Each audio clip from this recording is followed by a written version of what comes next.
Welcome to Cracking the Code with Walker. Learn to spot and prevent emissions control issues. In this video, we're tackling catalytic converter failure due to lead contamination. Another possible catalytic converter failure is due to lead contamination.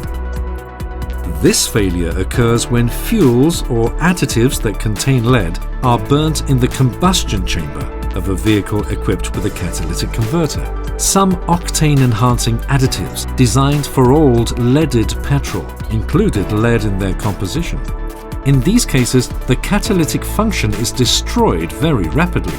The catalyst is generally completely ruined in 1,500 kilometers because the lead is deposited on the precious metals of the monolith, preventing them from coming into contact with the exhaust gases and blocking the catalytic function. Due to the nature of this failure, it's obvious that it can't be considered as a warranty in any case because it is not related to any manufacturing problem.